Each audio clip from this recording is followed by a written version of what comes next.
You're listening to The Soul of Generation X, and you can find The Soul of Generation X on Apple Podcast, Spotify Podcast, and wherever you get your podcast. Welcome back to The Soul of Generation X. Thank you for joining us once again as we discuss the topics that are affecting our world and your world as well. And once again, I am joined by my outstanding co-host, Lenny. Lenny, how's it going? Good, man. It's good. So glad to be here again with you once again in studio. That is awesome. Awesome. We're glad to have you as always. Glad to have your knowledge. And, so many things have been going on. And I mean, just not even 7 days. And we always talk about how we try to keep ourselves sane, with all this going on. What have you been doing since last week? Have you done anything, any leisurely things? Or you just still working hard? Wow. Trying to keep up with all the latest breaking news that it seems like it's coming out every 2 minutes. It's like going around the world in 80 days. So, no, I've actually just been soaking it all in and decompressing as much as I get in. I try to decompress twice as much out. Before we got on the show, before I came into the studio, I was sitting back listening to one of my favorite singers, jazz, scatting, Al Jarreau. Al Jarreau, yeah. And he had a song that he sang called Let's Pretend. And one of the verses said, "Let's pretend we're in another world." So I thought that was kind of fitting for what we probably get into tonight with everything that's going on. So, I'm like, okay, yeah, let's pretend to me. But I feel like we're in a bizarre world still. But, there's always an outlet. But I just thought it was fascinating. That's one of the ways that I decompress from everything. And I was doing it with Al Jarreau, decompressing.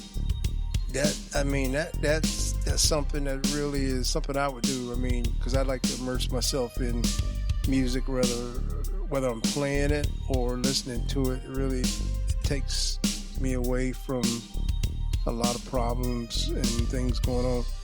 Do you have any of the lyrics in that song that you can remember that stand out to you? Let's pretend we're running around like crazy, and everything is like, what's going on? We got to have some kind of magic. We got to have some kind of inspiration to get us through the day. I just know it said, let's pretend, we're in another world. It's like running off somewhere, running away from reality, getting out of all the craziness that's going on in the world and going to a place where nobody knows you or, there's nothing but happy times. Mm-hmm. Yeah, I mean, to me, it's just one of those things that, we all need to escape sometime. We all need to get away. That's true. And then when you can't physically get away, like I said, we have different things that we, like I love to play music as well as listen to it. And that really takes me away. But Al Jarreau, I believe you're giving a tribute to him. I believe Al Jarreau passed about 2 or 3 years ago. Oh, yeah. Incredible voice.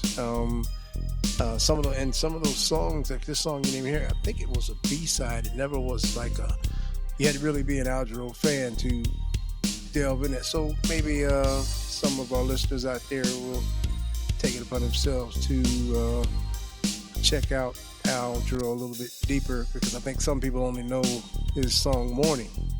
Yeah. And the ones that you were played out, but I know you do like me. I delve deep into an album and pull out something that, that's popular to me, and never, might not have been, made the top 100, but that doesn't mean it was not a top 100 song. So That's good. Yeah, giving a tribute to Al Jarreau. So yeah, Great, great Al Jarreau, yes. very nice, very nice.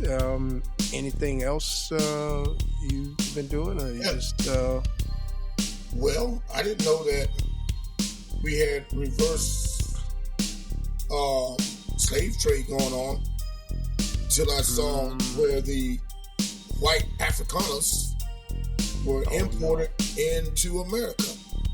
I guess they were, according to what the White House said, and number 47 said, was that they were escaping hardship, tyranny. Their land was taken from them, and they were oppressed. So instead of them coming over on the boats, like our ancestors did, they flew on a 747 and a military plane. So, this is just, like I said, this is bizarro. This is just straight nonsense. And for the White House to call this, that these people who actually stole the land and was one of the was in favor of apartheid. Now all of a sudden they're crying wolf. They're crying that they're the ones that begin to discriminate against when the land that they had was stolen from our people. So I don't see how anybody. Well, I can see where people are trying to make an argument about it because that's where they are. So it just baffles my mind that in this day and age we don't use boats anymore to bring people over. We fly them on big jets, the government-funded jets, planes to get here to escape. Yeah, pressure. yeah. I was wondering, do you think, do you think Elon Musk has anything to do with this? Oh, no doubt about it, because his family probably was one of the ones that was in favor of, I'm pretty sure, of apartheid and had stolen land from the black Africans over there in South Africa. So yeah. I think he's funded it? Yeah. Yeah, I'm sure he's knee deep in it. But it also goes to show you how, what a big double standard this country, this president and his cronies have done. So people who are literally being oppressed, who are trying to escape their country to come to a better life in America, have been sent back home, have been told you got to come in the right way, you got to wait your turn. Right. But yet these white Afrikaners, they put them to the front of the line. And so I thought that was the problem, that the people that was coming in the country now were getting ahead of the people who had been waiting. You know what I'm saying? So, so what if they can't jump the line? So why can these white Africans come and jump the line in front of the people who have legitimately been waiting in line to get to That's what really just baffles my mind.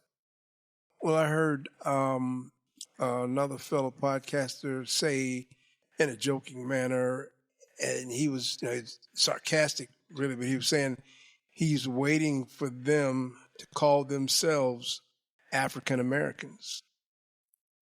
Have you heard that? When they get over here and get everything established, he's saying, don't be surprised if they called themselves African Americans. Now that's kind of a double-edged. I mean, you follow me on that one? Yeah. I mean, had you heard that or? Well, I heard that. I think I heard that last night. It was just like somebody's being sarcastic, but they were upset about it. And I thought I had to think for a second when he said it, and I said, yeah, they could do that. Well, I think they're going to be in for a rude awakening coming over here dealing with these African Americans, because these African Americans aren't going to tolerate that BS that they were allowed to do over there. Apartheid would have been last 20, 30 years over in South Africa. So, where they were in charge, where they ruled, I think they're going to be in for a rude awakening over here, where they're going to see the African Americans here in a total different light. That this is not like South Africa. These African Americans over here got freedoms, they got liberties, they got guns, they got, they run a lot of stuff So it just won't be the same for them. And I wouldn't be surprised. And I tell you one thing, they'll probably end up having dual citizenship where they can go back and forth whenever they feel like it. Yeah, I see what you're saying. But also, I think as well, with the way our system has been running over here with the entitlement, white supremacy, tab being placed on many things, they might just fall in line. You know what I mean? It's white supremacy, entitlement has taken over, which really is why we're in the situation we're in now, because you had enough people that, like I heard this guy today, he was from Lebanon, and he was on another podcast, and he was talking he said he has a cousin that they're here in the United States that is a full on straight up Trump supporter. And they would argue before the election, and this guy himself, he supported Kamala Harris and the Democratic side. He said that he would get in arguments with his cousin. So fast forward to now, he asked his cousin, "Do you regret voting for this man?" And his cousin said he regretted it, but not even going that far though, Lenny. Why? Before all of that, when you get back to the part when he said they were arguing before, wouldn't 34 felonies, a life of grifting, just a non-presidential demeanor, shouldn't that, and white supremacist attitude, wouldn't that be enough for you to say, I'm not voting for this guy?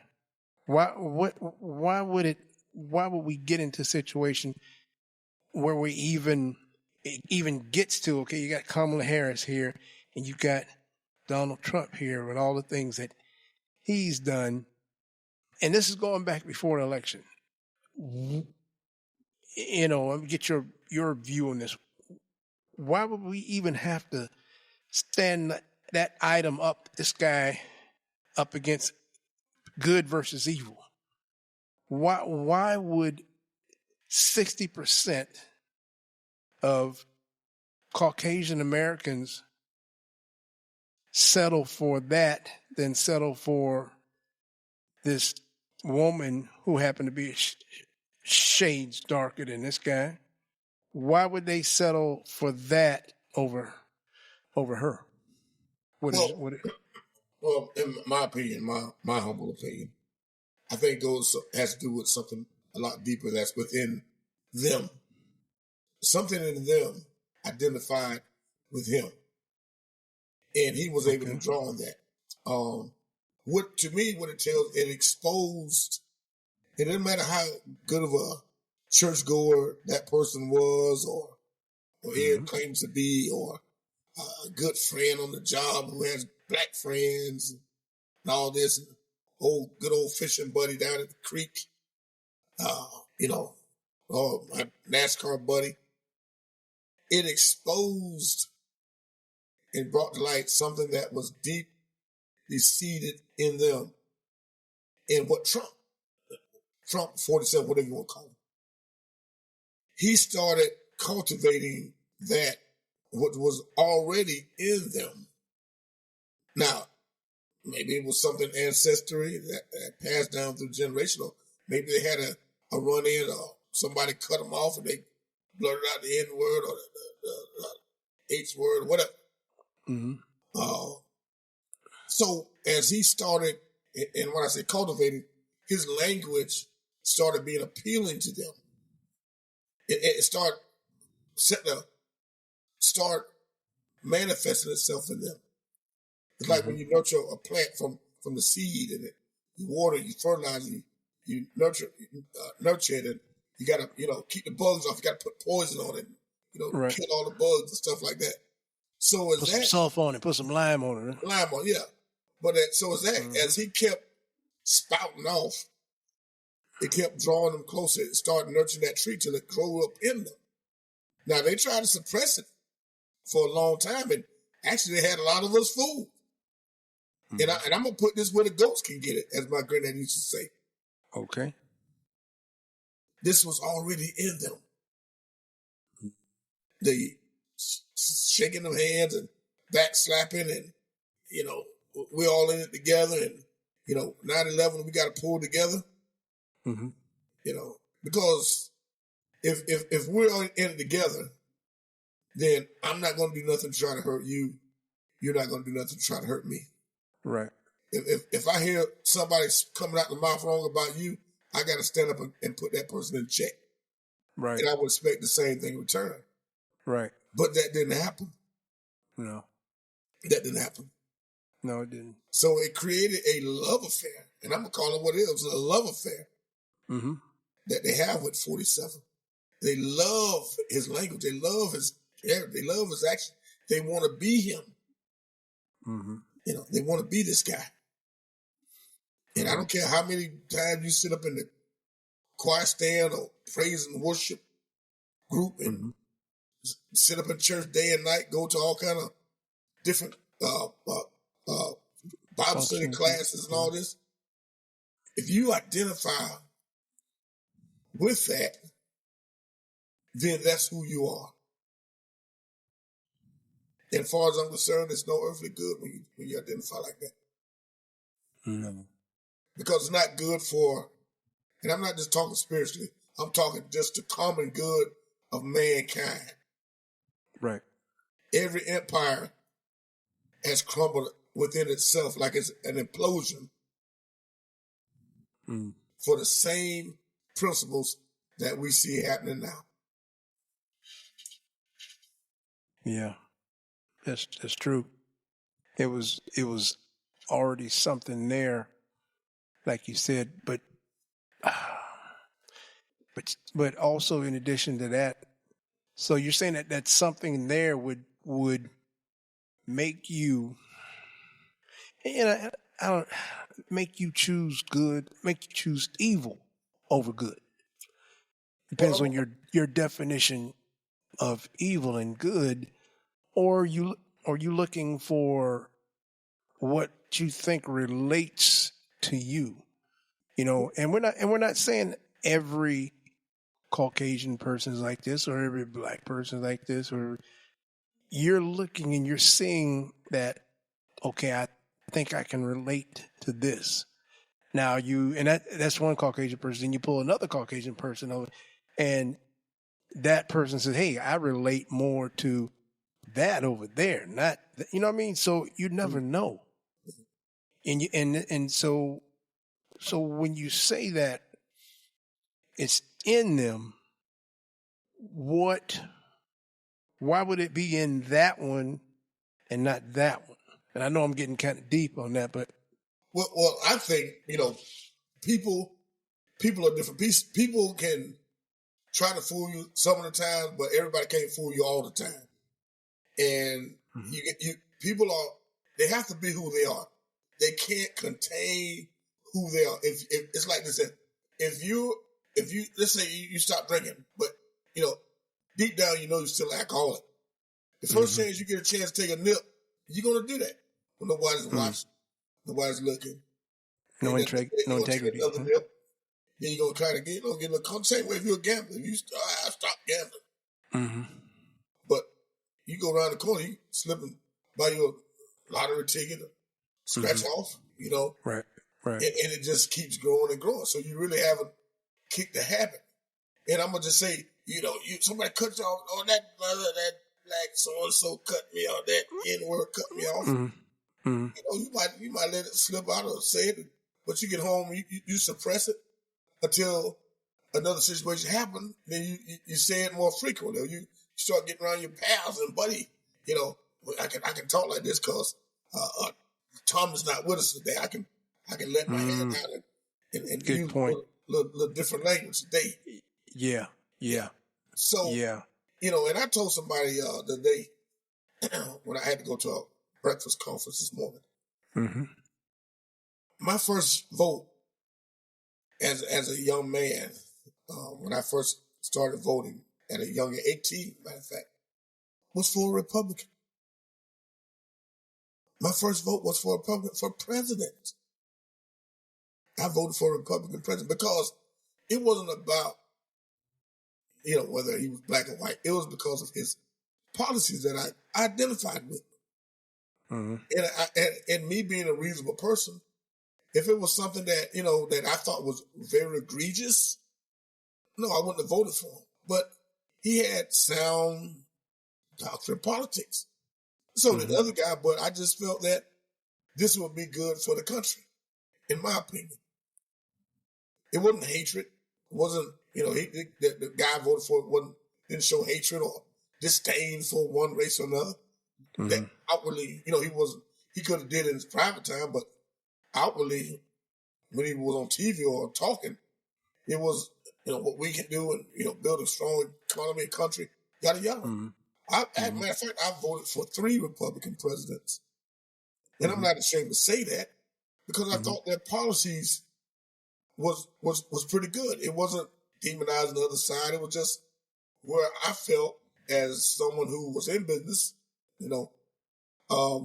identified with it. Mm-hmm. But someone asked me, well, what's different with number 47? Number 47 is pure hatred.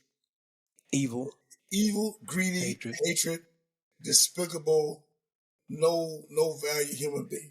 It's good. That gets me.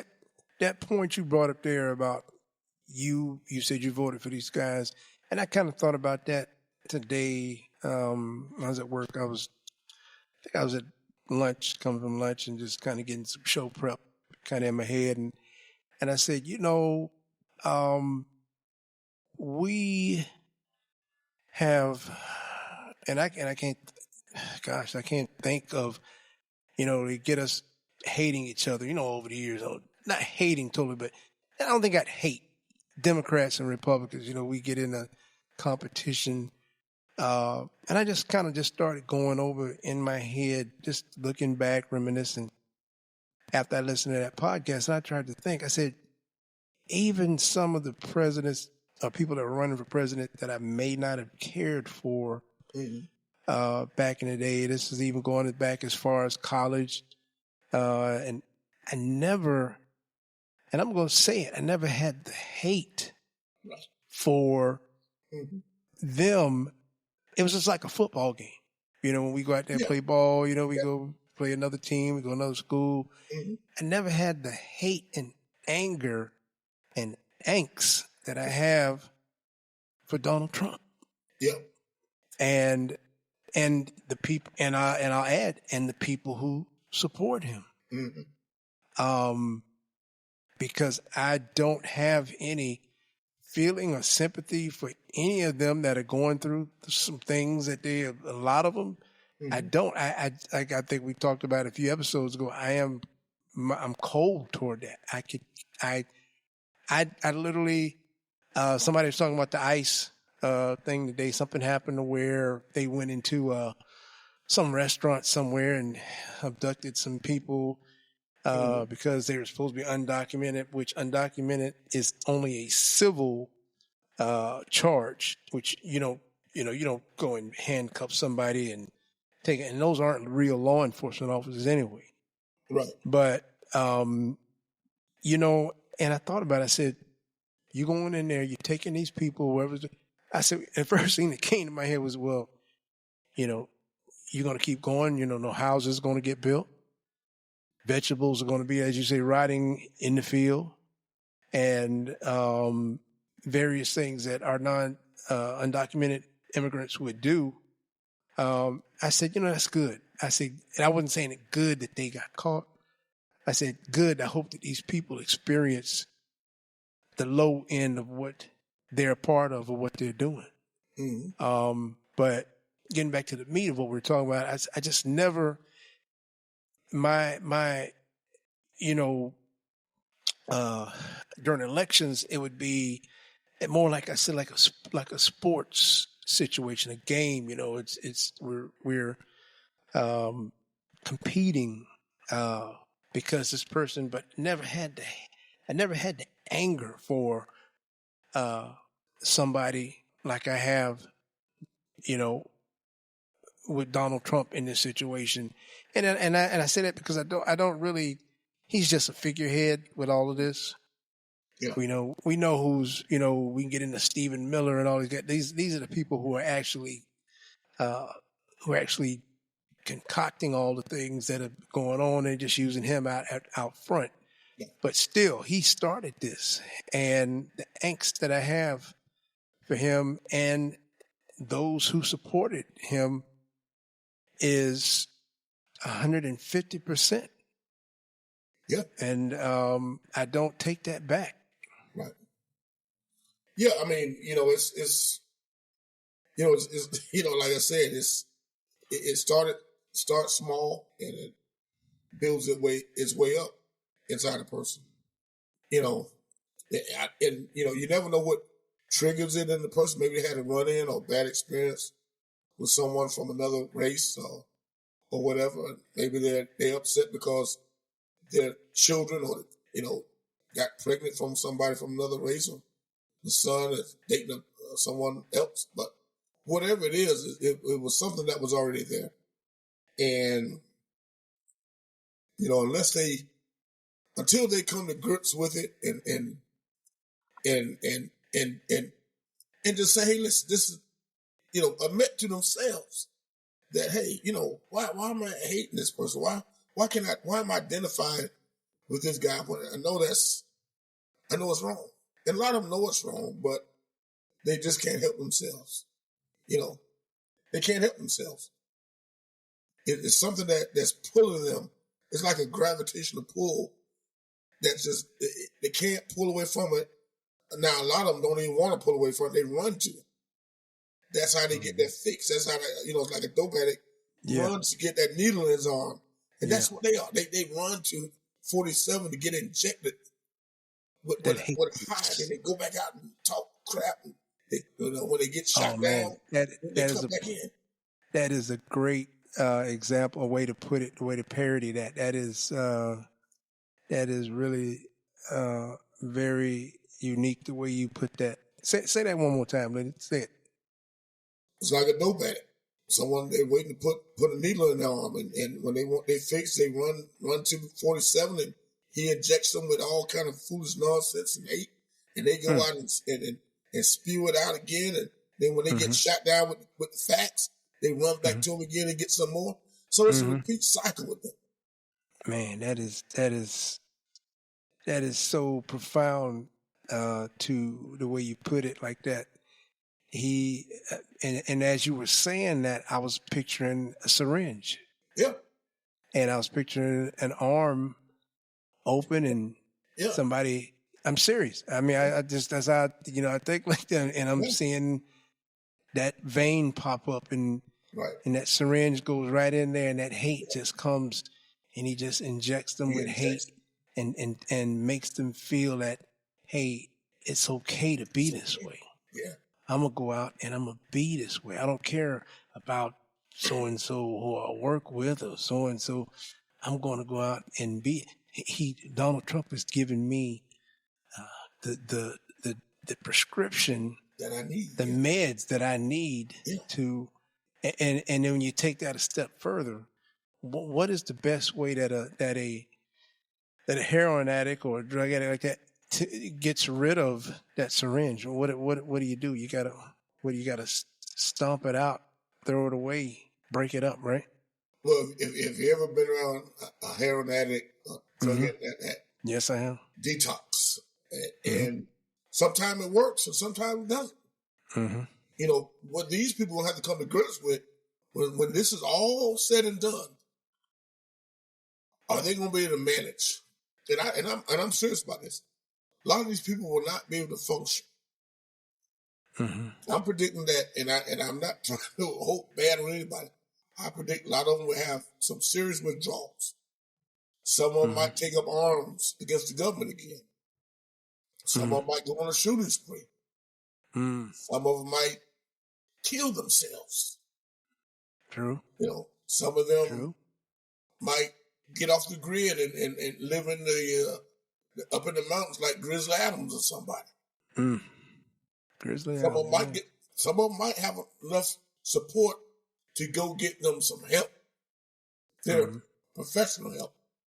Right. But one of those things are going to happen when all this story is said and done, and Trumpism is dead, and Trump is long gone, and the truth comes out, and these people have nothing to hold on to, because see, that's what they do. They're holding on. This is their hope. I've always been taught, like a preacher, never read the book for yourself. Read the Bible or whatever you want to read. Read it for yourself. Just don't take a man's word for it. Because when you find out he's been lying to you, he's been exposed, it's going to deflate you so bad. And I'm afraid that these people are going to have some serious withdrawal. Because I had one person on this chat I was doing said, "Oh, DEI, that's right. DEI is the reason that these planes are falling. DEI is the reason that they can't get qualified air traffic controllers." So I said, you know what?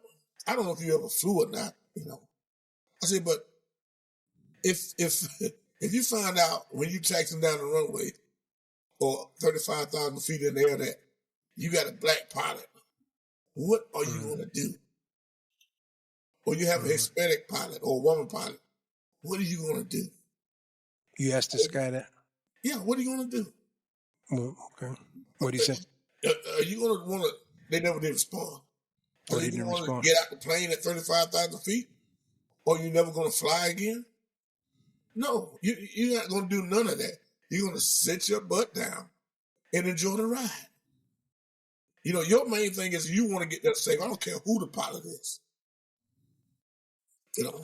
But you said you asked him and he or she didn't respond. They couldn't respond. They couldn't respond.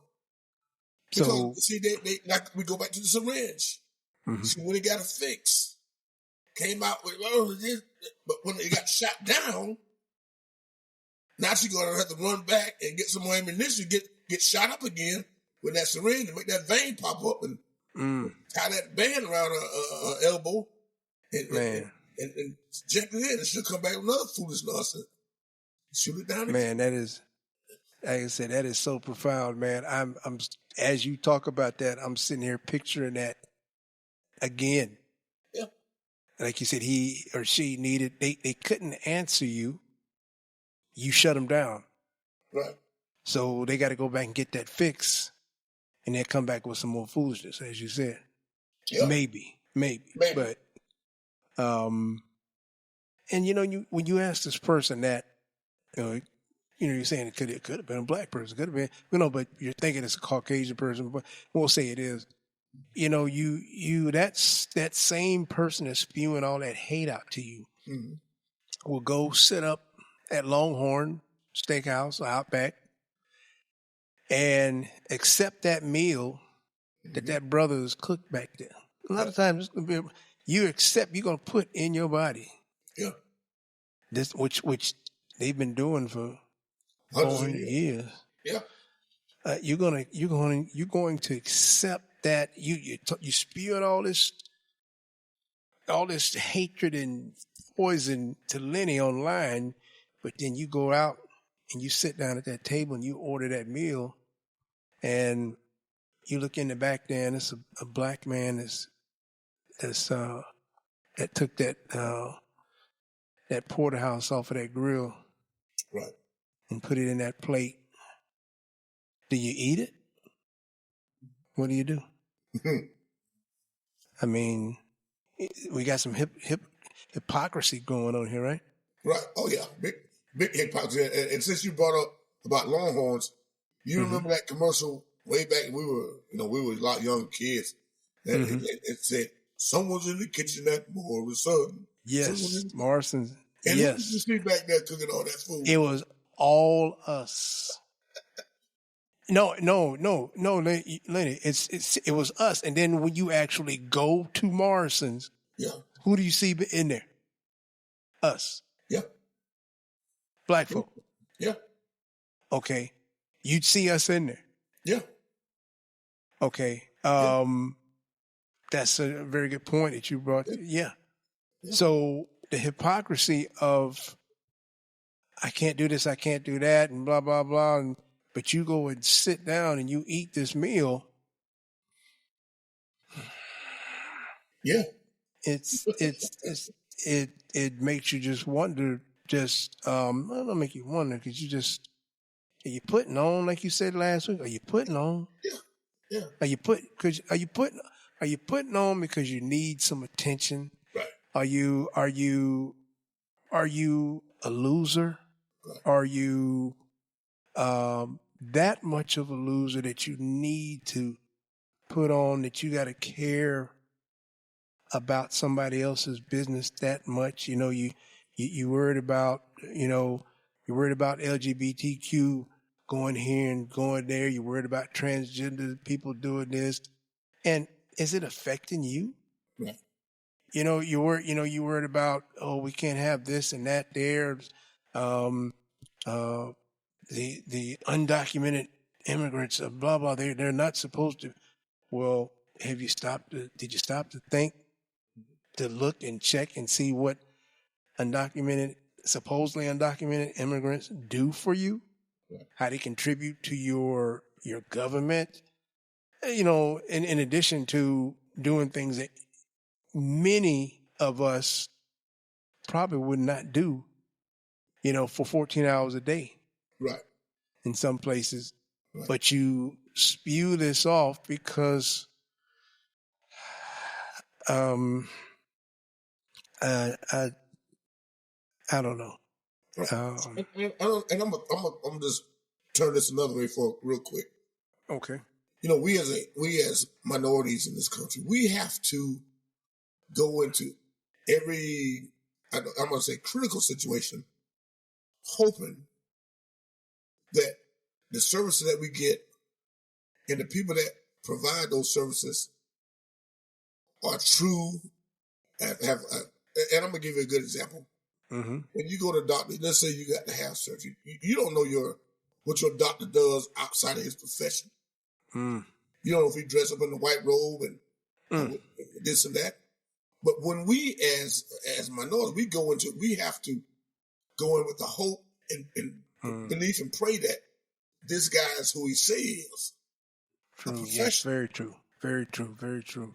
That's our extra burden that we have, because we don't know once we're laying on the operating table and he slices open, he gonna leave a scalpel inside of us, or he gonna slip up. We go in blind. We go in with the blind, and we got to pray to say, Lord God, But see, they don't have to, pretty much worry about that. We do. We have to be. That has to be in the back of our minds. When you go to the dentist and you got your mouth open, that guy drilling in them, most worst sound in the world. We don't know if the guy want to take the drill and just drill all the way down up and put to our brain. We have to believe that. Oh my God, that's like, okay, I don't know what this guy does outside of his letters on his wall and his degrees, what he does 11, 12 o'clock at night where he goes. Mm-hmm. Or what his philosophy is. So true. All we can do is just hope that, hope this guy's what he says. We have that. So true. Yeah. That's a very good point, Lenny. And people don't realize,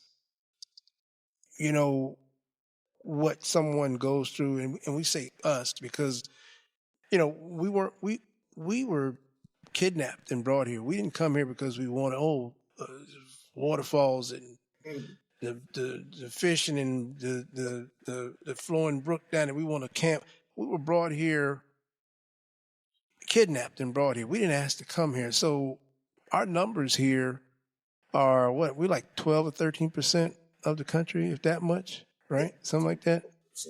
It's not many of us here. So we are a minority. So from what you just said just now, that's something that we deal with daily from even our daily working just in general. You are, or then, you brought the doctor and the dentist. You're hoping that someone will practice what they've learned in their profession, in the medical profession, and they're going to hold true to take care of you as they've been, dubbed, and certified to, that is really something that, Yeah. and it comes up once in a while. And it Because came up now- during the COVID Yeah, situation. Yeah, because this, real quick, I just want to say this. No, Because yeah. Now, see, we didn't have concern like this back in the 80s, 90s, or early 2000s.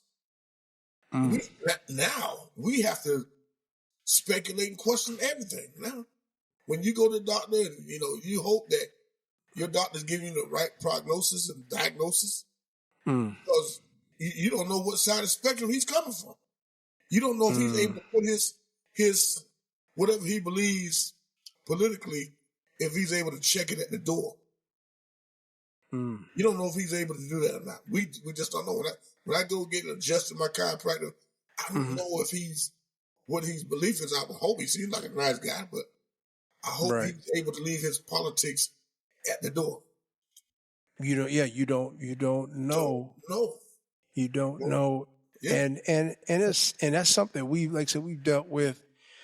And just as you and I have talked and spoken about these things over the years, and as we say, our crew that we hung out with from high school to now, and we still all see each other once in a while. I can truly say that our group of, I'd say maybe 4 or 5 of us, we didn't ever get together and talk about how much we hate people, how much we just didn't do it. I mean, there are some of us who do that. You know what I'm saying? But I can honestly say that, all you guys, we just weren't like that. We didn't get we were including, because I think all of us, because we have so many different friends of different, nationalities, in general combined. But I never sat down. We never sat down and said, and I'm just gonna say it, man, how much we can. These white folks, man, they just, but you get a little frustrated sometimes. But I don't think we've ever sat down and said something like that. But like you said, we're careful, but we didn't spread that hate amongst each other as if we were going to a Klan meeting and we wanted to. We gotta go find a white guy to do something and make an example. And I'm not saying that we're, all of us are perfect, but I just had to throw that in there because I just, and how many people can you ask that, you hear these stories, of people on the job and, some of you, as we say, the good folks, they'll say, I was at a family gathering the other day and I heard my uncle Robert, he was in there, he started spouting off the N-word. And I went in and I told him, I said, we're not going to have that here. But, and you hear stuff like that, it makes you feel good, because that person there, and you hear that a lot, they'll say, I got a lot of hate in my family. I don't go to this function anymore because I'm, blah, blah. But, and it can go either way. It could, not just white, it's black folks doing the same thing. We got some Tim Scotts out there, running rampant, in families. And when you can stand up for someone and, and say something, like, where they're talking about their gender or something like that, and you say, well, has that person ever done anything to you? Has that person ever tried to hurt you? How many times has that person that you're worried about their gender probably helped you do something more than, at the doctor's office, prescription, a restaurant, something like that.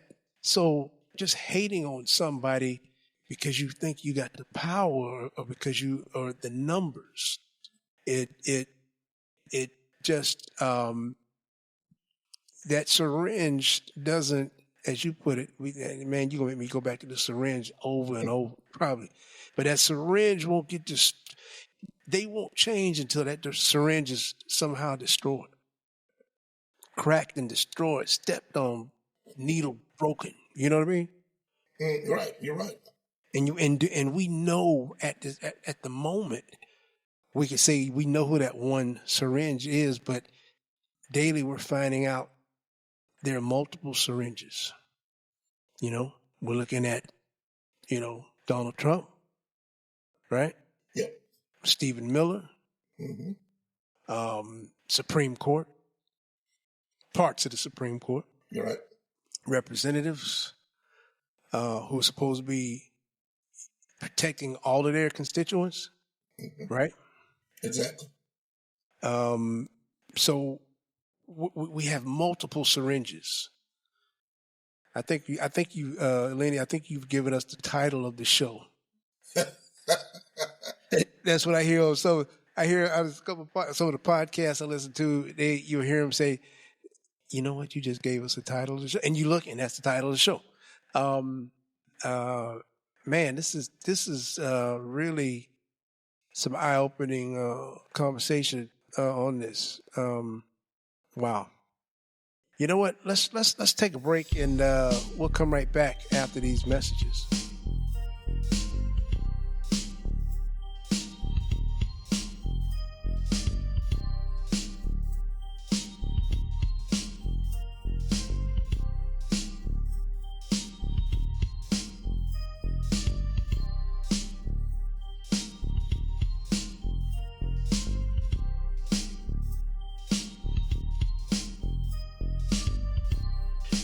Welcome back to the Soul of Generation X. Outstanding first segment we had there. And we want to thank you all for supporting us and listening each week. And thank you for the emails and correspondence that we get. We really appreciate it. We appreciate it. Go and rate us, give us a 5-star rating, and we really appreciate it. Getting back on topic here, what we've been talking about, as Lenny has put it, the syringe, which I can't get out of my head. That's just an amazing parallel to what's going on. We've focused on certain things since this whole ordeal has happened with this new administration. We get angry at various people. We hear a name, whether it be either side, Biden this, Biden that, Biden this, Trump this, Trump this, Trump that, as if they're sitting behind a computer clicking buttons and wreaking havoc. But I have been kind of just like looking back, and that's a lot of people have probably done the same thing, but just kind of just researching on why these things are happening and who we should be looking at, and if you want to say blaming. And in my mind, even though people say Trump this, Trump that, I can't stand to look at the guy, because when I see him, I see him as this, like Lenny said, the syringe that has caused this hate. But back in the back of my mind, I don't see him as the author of the root of I don't say the author, but the root of this terrible nightmare that we're experiencing. In my mind, my mind goes to, when I hear people talk, my mind goes, I see the Supreme Court. That's who I see when people complain, oh, Donald Trump this, Donald Trump that, Donald Trump going to accept a plane that the Saudis are giving him. Donald Trump, he pardoned these people here. Donald Trump. Well, Donald Trump would not have been able to do or is doing or been able to do the things that he's doing, in my view, first of all, if it wasn't for the Supreme Court. And I just want to say this, Chief Justice John Roberts, who authored the majority opinion, and he was joined by justices Clarence Thomas, Samuel Alito, Neil Gorsuch, Brett Kavanaugh, and Amy Coney Barrett. Justice Barrett concurred in part, expressing reservations about certain aspects of the ruling to give Donald Trump immunity. And Justice Clarence Thomas also wrote separately to question the legality of the special counsel that Jack Smith, who we knew was trying to get some things going, who we don't hear about anymore, right? Exactly. And of course, the three liberal justices, Sonia Sotomayor, Elena Kagan, and Ketanji Brown Jackson, they dissented on giving Donald Trump immunity. So when you look at it, the majority of the opinion of the ruling to give Donald Trump the authority, if you want to say that, to have immunity and do and wreak the havoc that he's doing, the majority opinion was authored by Chief Justice Roberts. And then it was supported by 5 other conservative justices. And that's who I see as being responsible for the hell that we're going through as a country. And those who supported and voted for this, they're responsible as well. And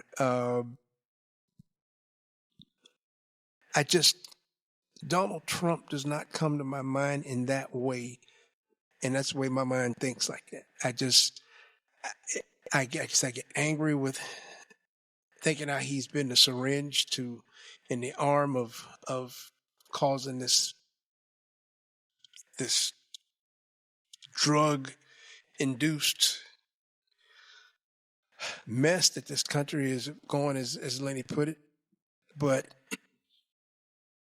Chief Justice Roberts, Chief Justice John Roberts, authored the majority of the ruling to give Donald J. Trump immunity. Lenny, what are your thoughts on that? Well, I'm I like old black and white movies. I'm a big fan of black and white, scary movies, Frankenstein and Godzilla. And I was sitting back, I was just reading the bio. I've been a big fan of King Kong. Mm-hmm. Not just any King Kong, but the 1933 black and white King Kong. Mm-hmm. And I was looking at the cast of King Kong. And I was looking at the Supreme Court justices. Look back and forth. Mm. So the Supreme Court justices, much as in the movie, decided to bring King Kong from Skull Island into New York City to wreak havoc on New York. Mm-hmm. Now, their intention was, we're going to bring this animal from Skull Island. We're going to be able to chain him up, and we're going to be able to tame him. We're going to be able to keep him on the wraps. Okay. That's what that crew, 9 people, were responsible for bringing King Kong from Skull Island to New York City.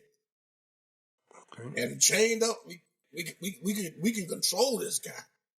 Control this animal. So it puts me in the mind of the Supreme Court. Here you are, you taking a person who we know is dangerous, who we know is reckless, careless, and you have you brought him to the city, you brought him to a place where, we'll give him this immunity to do what he want to do, but we can control him. So play it forward to 2025, all the way from 1933 to now, 2025. King Kong wasn't controllable then, and King Kong not controllable now. Because when you play with the Supreme Court has taken a madman, a monster, brought him to the American people and saying, we're going to allow him to do this. We can control him, we think, but we're going to let him do it anyway. So now what has happened? The monster is out of control. He's running roughshod as much as he can over all court decisions because he hasn't obeyed or listened to one iota of what the court has to say. So now all of a sudden, he's broken off, he took his chains off, and he's running through America like King Kong ran through New York City. Running rampant, just on a rampage. And he's knocking down all norms. He's not listening. Tranquilizer's not hurting him. But to your point, you put this on yourselves at Supreme Court, and you put the burden on the American people. So now the people have to rise up to do what you refuse to do and try to stop this monster. See, personally, the Supreme Court is outdated. And I just want to say why I think they're outdated. Not outdated because we don't need a Supreme Court. Because, as I said, I think in the previous show, that their decisions are going to last for the next 50 years. The decisions that they made now, within the last several years, are going to carry over to your children, your grandchildren, and maybe your grandchildren's children. Mm-hmm. That's a legacy that's lasting, and that's a bad legacy that they're going to have to deal with. You know, and it's sad because Supreme Court should, my personal opinion, they should retire at 65 years old, 67, whatever you want to do. Because as you get older, your thinking doesn't carry on to what the next generation got to deal with. Right. But they're absolutely part of the blame. This blame has to go in four ways: Supreme Court, the candidate himself, Congress, and the people that voted for him. You're going to slice up that pie four ways. Mm-hmm. So, to me, that they've taken Kong off Kong Island when he was doing his thing and destroying stuff on Island. But now you brought him to the mainstream. Now he's out of control. He's out of control. So, to your point, yeah. Parallel once again. Mm-hmm. Go ahead, Lynn. Go ahead. No, I was just saying, to your point was, with the current Supreme Court that we have in the justices,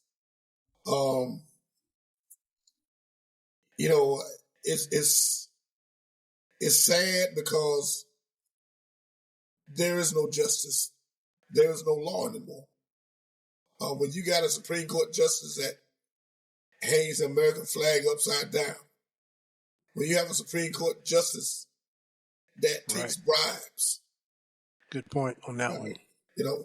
When you have a Supreme Court justice whose wife is actually influencing the courts and playing partisan politics. When you have a Supreme Court justice and the Chief Justice himself who has given a green light to number 47 to do what you want to do. We're going to turn the blind eye and give you all kind of exceptions and exemptions, and we're going to let you just run them up.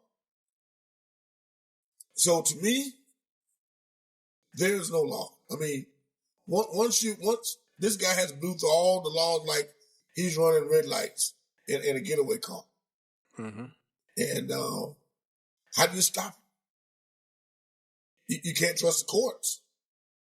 You can't trust Congress. He's not going to stop himself, of course. He has no discipline. But you got 70 million Americans who likes watching this show. They're sitting back, yeah, we like this.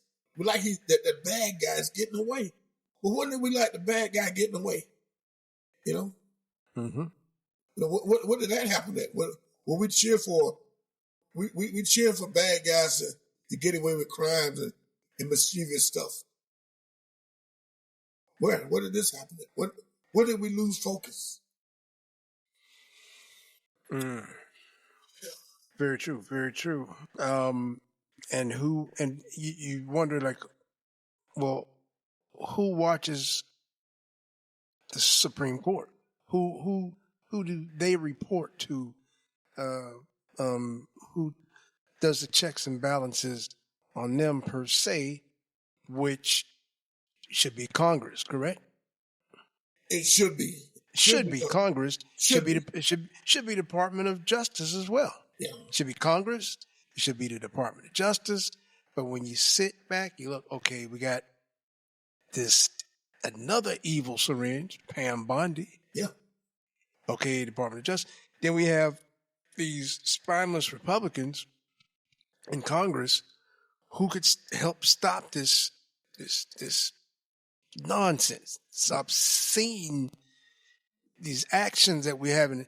Okay, so, but somebody engineered all of this to get it to where that, wait a minute, I can do whatever I want because they're not going to bother me. Right. They're not going to bother me. Mm-hmm. You know, so we're basically, I don't say we're basically stuck with, but even though he's quote unquote immune from presidential things, this person still can be charged with criminal investigations can be done on him, civil lawsuits.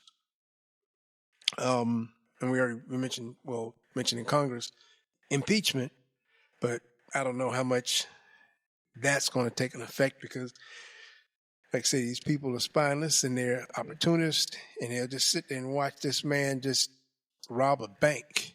Yeah. For whatever reason, as if they've been well, you got me with this again, Lenny. They've been injected by that syringe. Yeah. Yep. You need to write a book on that syringe, man. I'm telling you. You need to write a book on that syringe. Somebody go take it from. I'm gonna leave it to the professionals to do that. You just remember when you heard it first. Yeah, man. I'm hearing this. I mean, I'm thinking all these people. Kristi Noem, she took a shot of that syringe. Who else can we think of? Oh, Pete Hegseth. Oh, well, Robert Kennedy Jr. Well, Hegseth was never even qualified to do much of anything, you know, in government-wise, besides what he did military service. But, I mean, the people who were upstanding, quote-unquote, supposedly. Rubio. He's the biggest. Yeah, Rubio, Bondi. Drug addict. Yeah. They took a shot of that syringe, man. Yeah. And, but, you know, getting back to what I was saying, they say that, you know, the Supreme Court's ruling on this immunity thing is rooted in their interpretation of the Constitution and the separation of powers. They, in so many words, so that this president would have room to do things that he wants to do without worrying about being checked and balanced. Mm-hmm. That's the reason reasoning that they give. But what you just said just now with Justice flying a flag upside down, just giving, you know, we've got evil and it just eating into everything. Right. I mean, you know, you think about Thurgood Marshall, first Black Supreme Court justice. Yeah. What would he say? I mean, you know, I would think, besides dissenting, I could see Thurgood Marshall just saying, you know what, I don't even want to be a part of this anymore. I don't even want to be a part of this. I mean, it just, you know, this is insane. To even be a part. I mean, you're thinking of Justice Sotomayor, Ketanji Brown, Jackson, outstanding people, and to have to lend their, be a part of something with this corrupt side. I mean, how do you think they feel? And in so many cases in the government, and Supreme Court included, we have evil infiltrating parts that you would just not think that this would be happening in the Supreme Court, from, like we said, the flags flying upside down, the justice's wife spewing off comments about things. You remember that at that some kind of party they were at? You remember that? Yeah. And then you've got, your favorite Clarence Thomas doing the things he's been doing. So we've got evil infiltrating our government in ways that many people don't even realize. And they look and they say, Donald Trump. Yeah, he's not the author. He's the main character. Mm. I don't give him that much credit as being an author, because his intelligence doesn't impress me one bit. But there's evil and corruption in so many other parts of the government, Congress, Supreme Court. How would you? What kind of summary would you give this, Lee?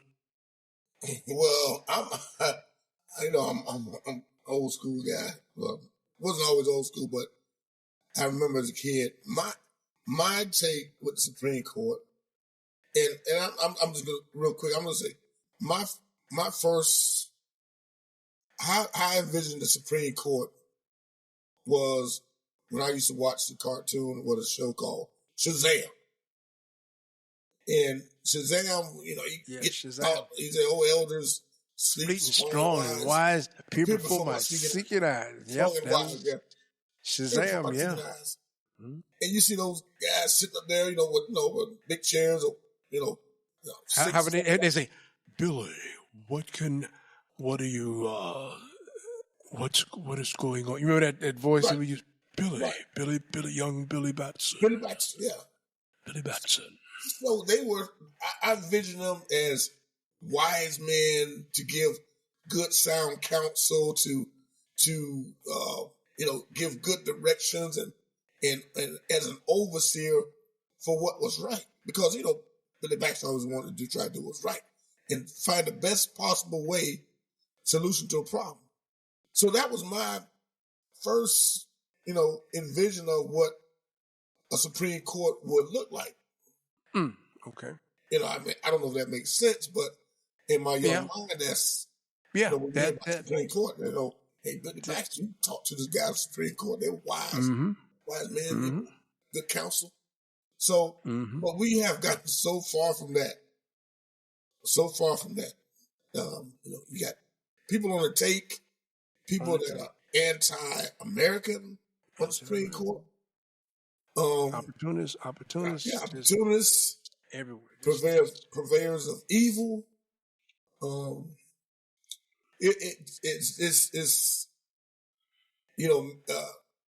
America has to do better when it comes to, because you got to understand, through that nomination process, they lied.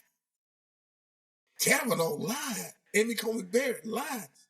Most of them all lie to some extent. But these guys, that 47 pick, were just they're not what they say they are.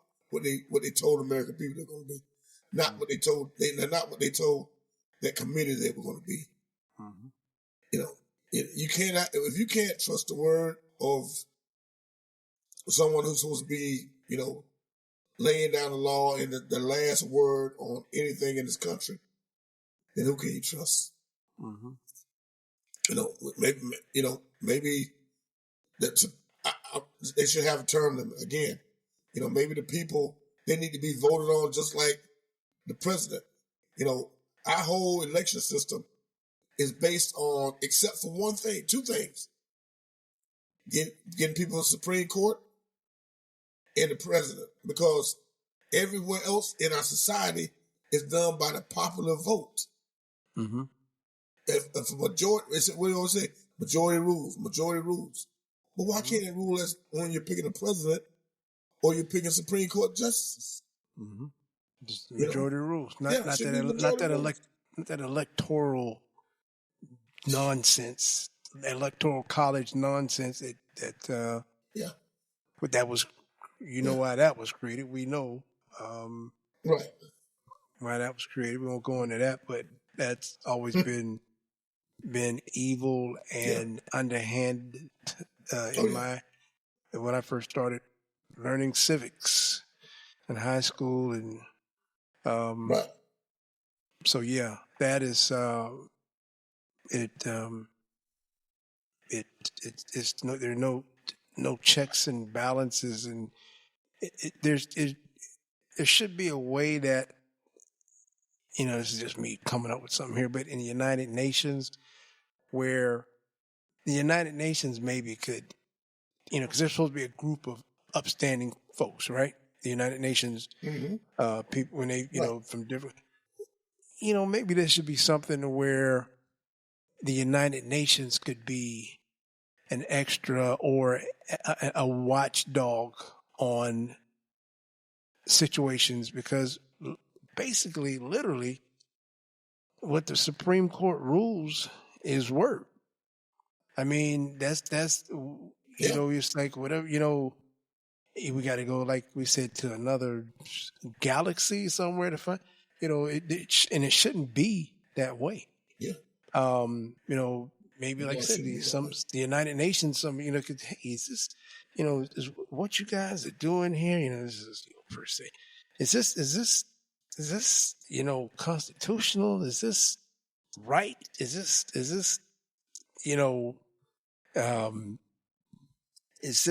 this good natured, and just basically, and it's not. And how do people support something like this? And that's like your coworker. How do you make a choice to pick? Well, a lot of people are regretting it now, but how do you sit and make a choice to pick this over that? And we went into all that. It shouldn't even be. It shouldn't even be. That's like, asking one of these people, okay, you got somebody that comes to your house while you're going, and they take everything you got in there. They take everything, but then you got somebody who's coming over there to maybe help you locate this stuff, and then you say, well, I don't want you to do that. I'm glad they took all my stuff. Mm-hmm. I mean, does that sound sane? That's what we're dealing with. I'm glad that they took all of my stuff and they're probably selling it. So you don't want help from this, the detective or the police officer here or the FBI? No. I'm glad they took everything. So when we get here to the situation with Donald Trump and Kamala Harris, all the things that this guy's done, and just not even that, just the guy's, just his daily intelligence. I mean, the things he says, you would think with somebody, no class, you would think that these people that would turn them off, but it didn't turn them off. The fake getting shot out there, holding the ears, waving your fist,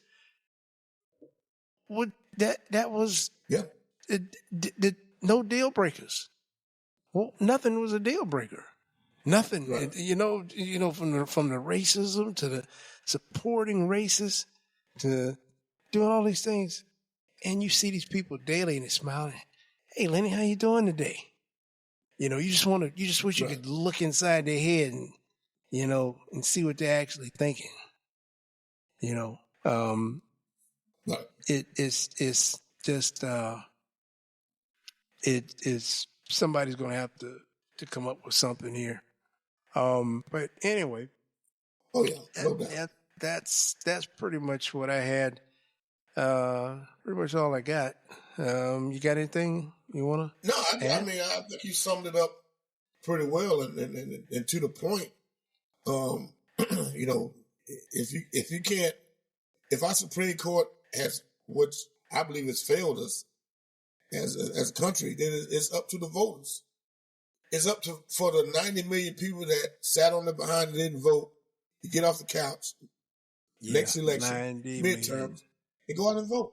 90 million. You know? They won the election. 90 90 million is who won the 90 million election. people. Whoever this invisible person, 90 million, they won the election. Kamala didn't win it. Donald Trump didn't win it. The 90 million. 90 million. That doesn't even make sense, does it? Yeah. 90 million people. Sat home. Sat And on the just- sideline.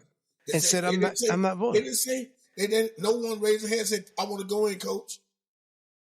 Nobody wanted to go in. I would have, man, that's a good one. I went, Coach, can I get in? They just sat Nobody there was and hungry. Nobody wanted it. so Nobody wanted what did they do? They just or either they went to the ballot and they did a write-in of Donald Duck, Mickey Mouse or something. Yeah, somebody. They wrote in something, and that right there, you want to use that typical word, sad. That's beyond sad. Yeah. You can't pick or don't want to pick good versus evil. And when you and in making this choice, you're basically going to help or hurt yourself. Yes, we've got some work to do in this country. Supreme Court, Congress, various places that are infiltrating, bringing in evil that we don't even think or know about, but we're just calling out this guy's name. And he's just a figurehead, just a puppet. Well, Lenny, you got anything to close this thing out? Yeah, actually, I want to just let our many, many, many listeners know that, not to go swimming in contaminated rivers, ditches, streams, or brooks. Our Health and Human Service Secretary, Robert F. Kennedy Jr., I guess over the weekend decided to go to prove a point that it's okay to go swimming in contaminated rivers. Rock Creek River, I believe it was. Wow. Up Oh, in man. New York. Yeah. Where there's signs posted stating Oh, no God. swimming is contaminated feces and animal waste and all kind of sewage waste. But I guess Lenny, I am speechless. I mean, and he has come, grandkids. you come from one of the richest families, wealthiest families, and you're swimming in filth. What was and it's not nastiness. just that, it's the fact that you're the Health and Why? Human Service Secretary. You're supposed to be looking but out for the health of every God. American. You're supposed to have sound judgment. See, that goes back to what we talked about earlier in the show. Mm. You're hoping that these people that you go to, these quote-unquote professionals, don't have an agenda outside of what they're supposed to do. Because stupidity like this, Mm. if the sign say, hey, no swimming, there are gators. But I want to prove a point that there are no gators in here. Mm. The sign clearly says, do not swim gator-infested waters. It never, but I only hire the bright and the best. That's what 47 said. And if that's hiring the bright and the best, someone is going to go swimming, not just him. And he just didn't go in there with a swimmer. He went in there with jeans on, blue jeans. If you're going to hire somebody going to go swimming and excuse my language, that's not the bright and the best. it. I'm at just a loss for thought. I mean, you got enough family money to build a pool by the end of the week, a Olympic sized pool. Yes. You could build, or you could just book a cruise on one of the biggest ships. Take your kids, your grandkids. You got so many options, but you go swimming with your jeans on Yeah. in contaminated water. Yeah. And you take your grandkids. You take your grandkids. Now, would that be child endangerment? It sure would, because if there's signs stating all over the park, do not swim, contaminated water, high levels of mercury and whatever, it's telling you, but yet you don't care enough about your life, but you're going to put your grandkids in there to prove a point. Yeah, that should be reckless and child endangerment. The state of New York should have arrested him on the spot. Where did the Kennedys go wrong? With him, I think he I don't know. They didn't one of John F. Kennedy's kids, or well, not one, the daughter, didn't she come out and speak on his not on his behalf, but how he should not even be considered? Oh yeah. What is her name? Caroline Kennedy. Yeah. A majority of the family spoke out against him. A super majority of the family spoke out against him. The guy is a crackpot. He is a straight up crackpot. He's anti-vax. He is someone who's on the fringes. He's a conspiracy theorist. That's if you ever want to see what he is, someone, he is on the outer skirts of the Outer Limits. If anybody remember that show. Yeah. That's how far this guy is out there. But the problem is that he's influencing somebody will follow. Just like when 47 said, all you got to do is go ingest yourself with bleach and you're cured COVID-19. And people did it. I heard a nurse the other day say that, young nurse. Actually, I saw her on Instagram. She said when he said, she's been a nurse 7 years. Yeah. She said the day after he made that announcement, they had like 60 cases of bleach ingestion at her.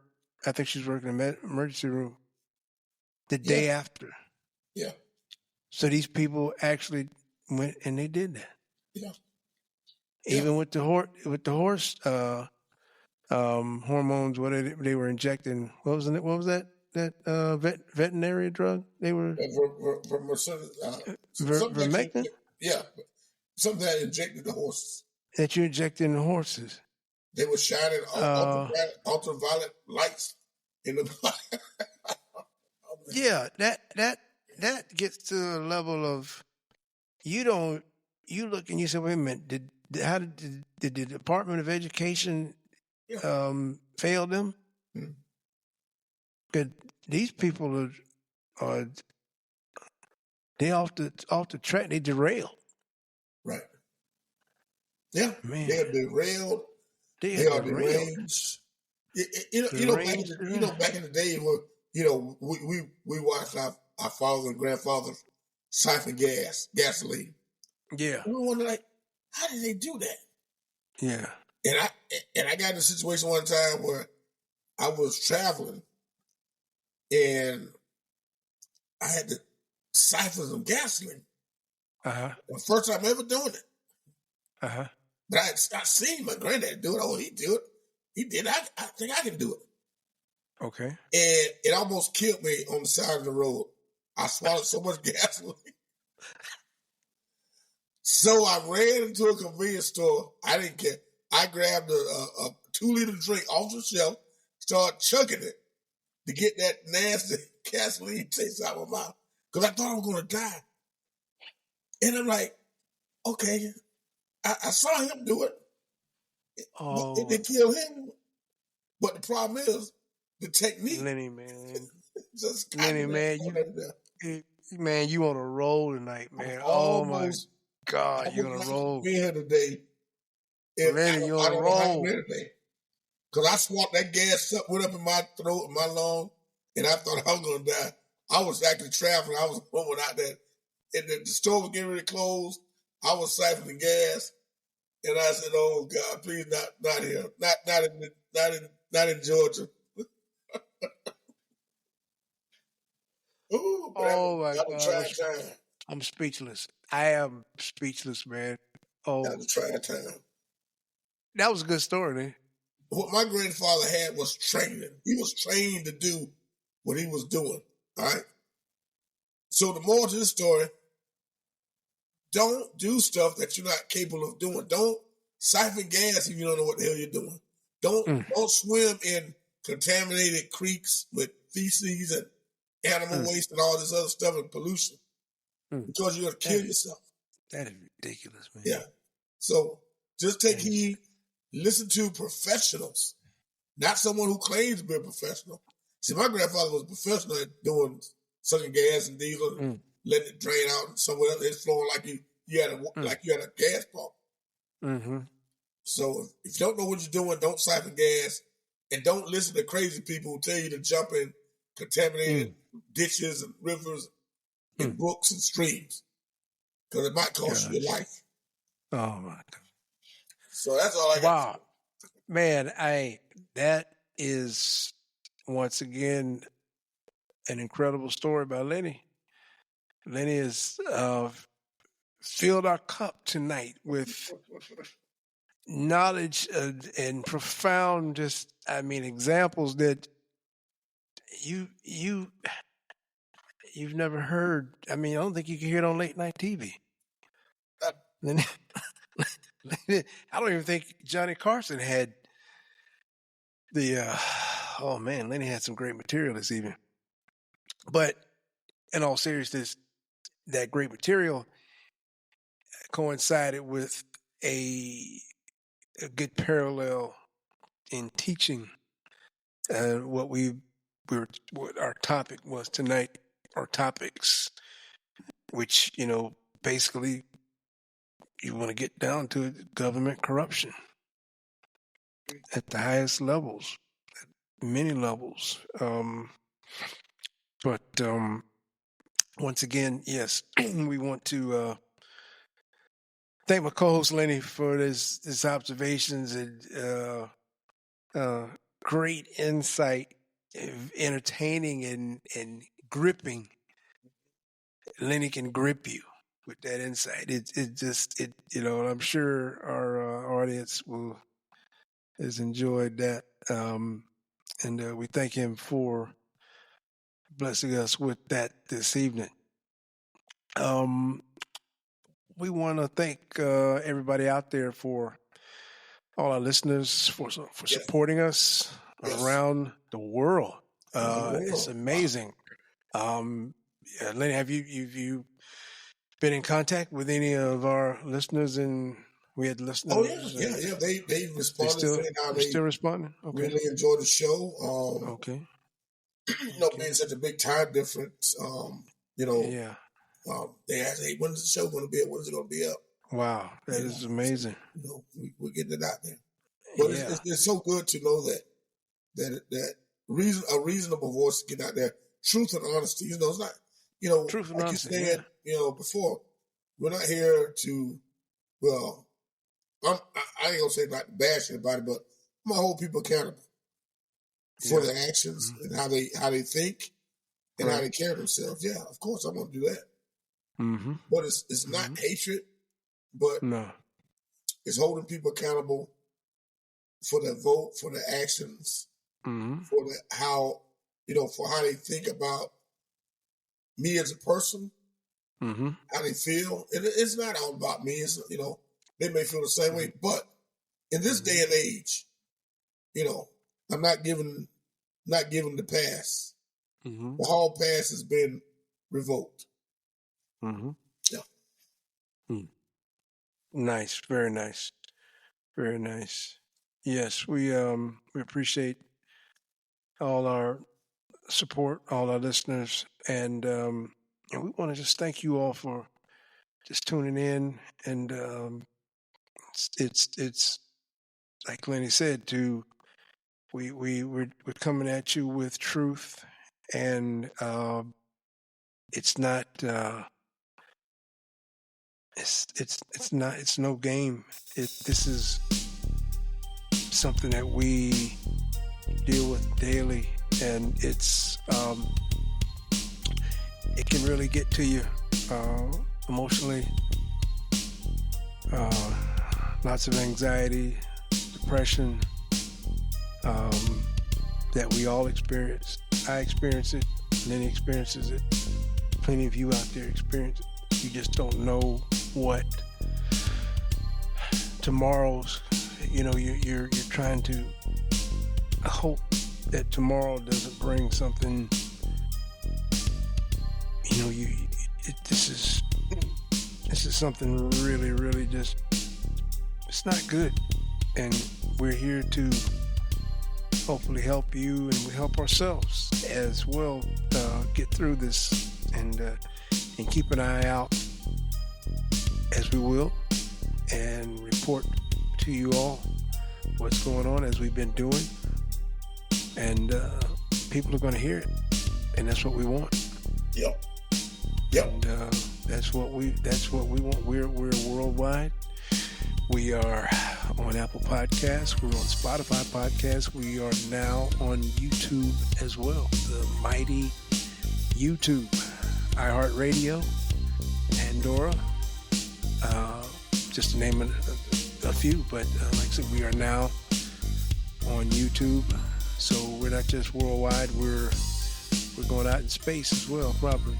So at any rate, we thank you all for tuning in, and join us next time as we discuss relative events and commentary going on in this world, and we will see you next time on the Soul of Generation X. Take care.